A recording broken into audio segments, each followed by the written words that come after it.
Welcome to Gone in 60 Seconds, and this is your 2026 Formula One guide. I'm going to take you through all the changes from 25 to 26, what to expect about the new cars, the new drivers, new teams, new power units. There's a lot changing, so this is your go-to guide with everything that's changing all in one place. So let's start with the cars. First of all, the cars are going to be narrower and shorter. So the wheelbase is going to be brought in. So the distance between the front and the rear wheels is going to be 200 millimeters shorter, and then they're going to be 100 mil narrower also. This should make them a little bit more nimble, and it should make for better racing. The next change is active aerodynamics. So previously we've had the DRS, the drag reduction system, which is where the rear wing flap opened up on the straights if you were within a second of the car in front, and it would ditch the drag that is created by the wing and allow you to go a little bit faster and help you to catch up and aid overtaking. This is quite different.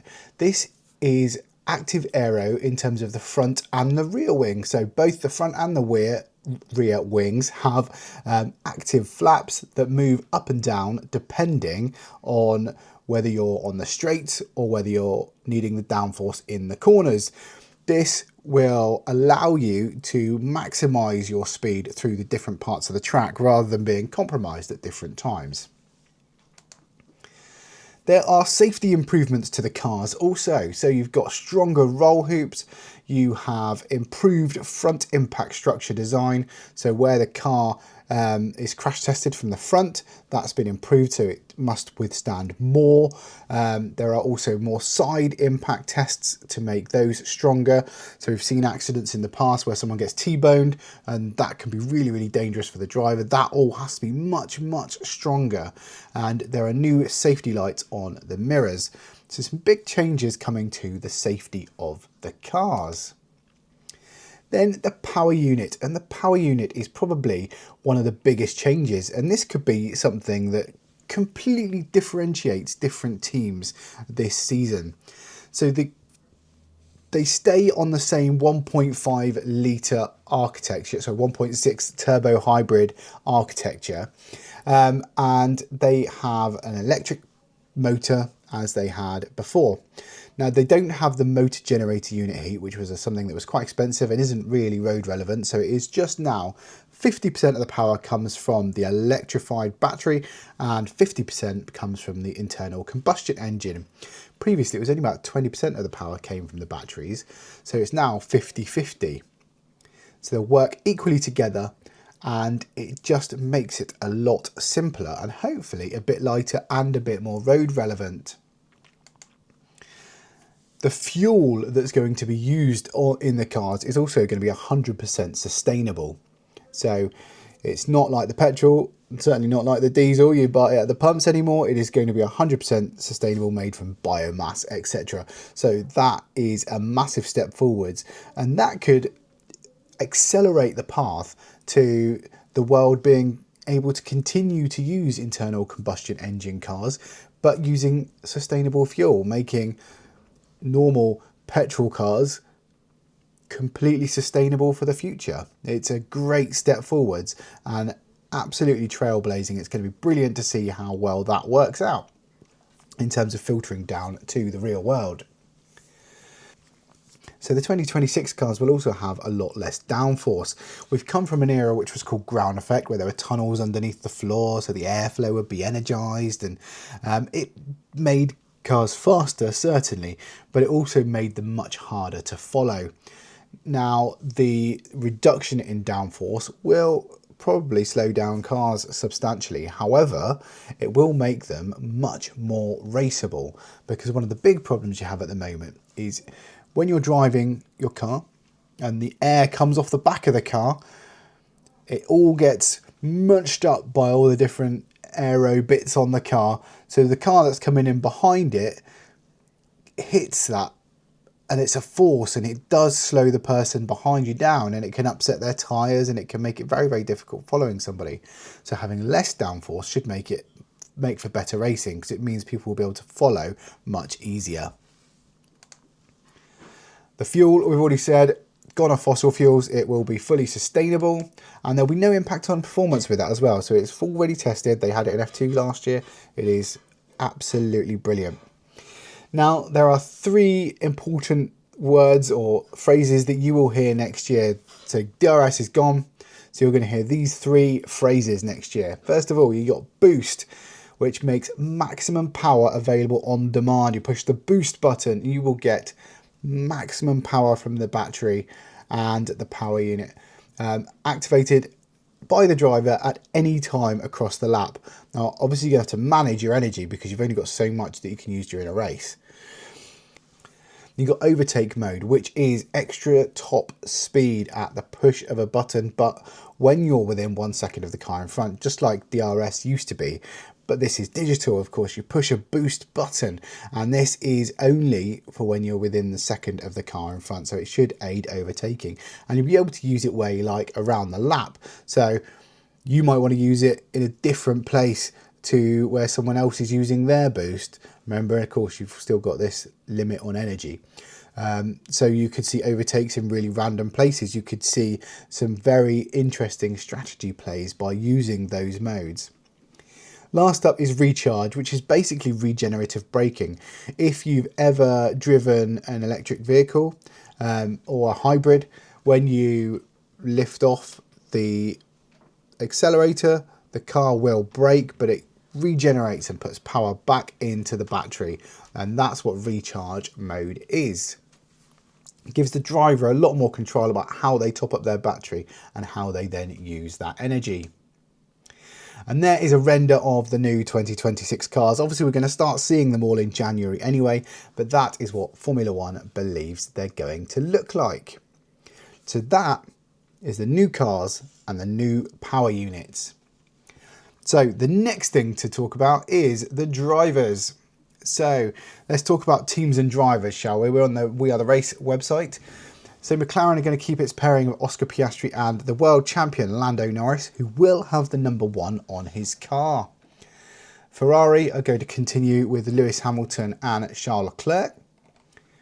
Red Bull, Max Verstappen, but he is going to be partnered with Isaac Hadjar, who's head of promotion from the Racing Bull sister team.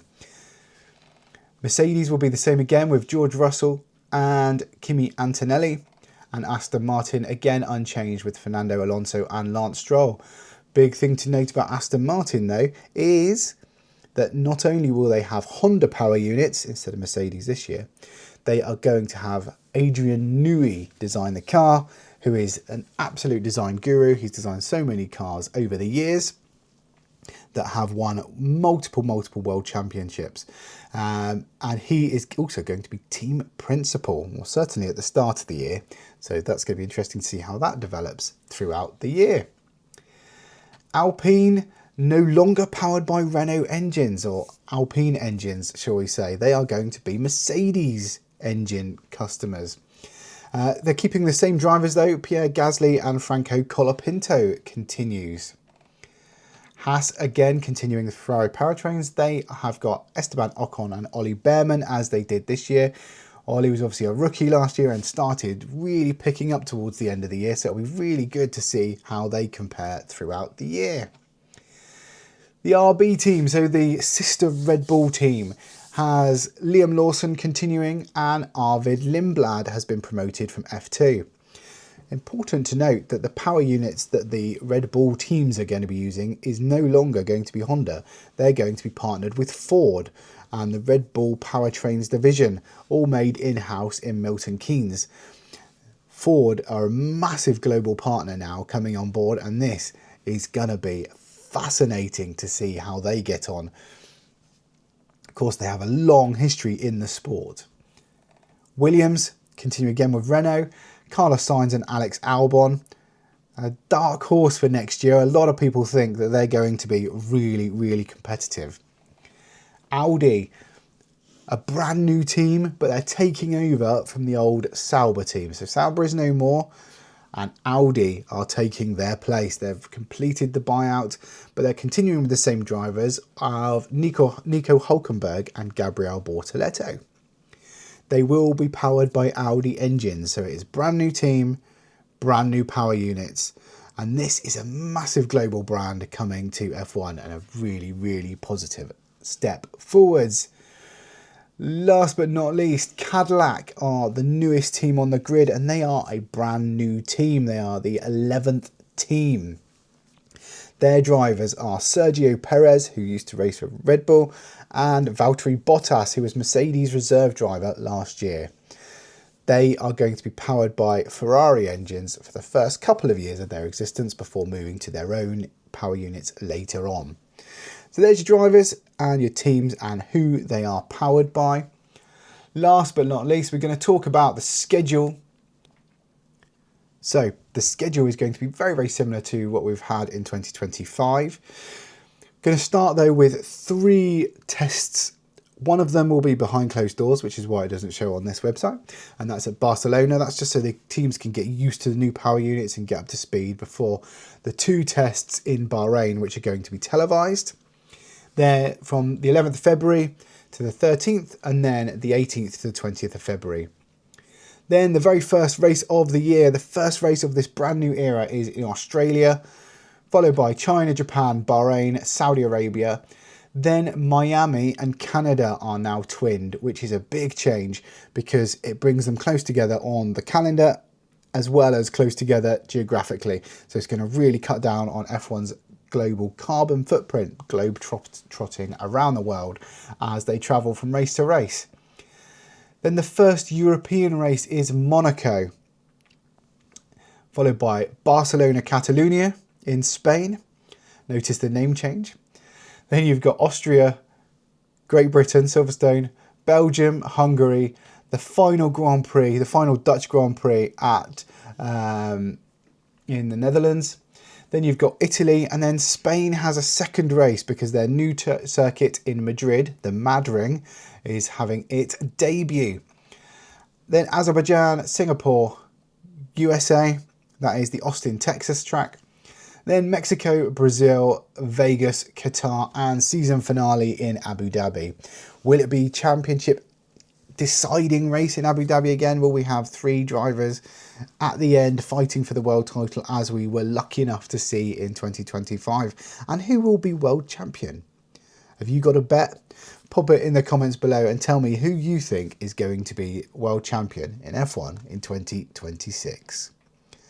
Hope that guide has helped. That's everything that's new and everything that's changing in Formula One in 2026.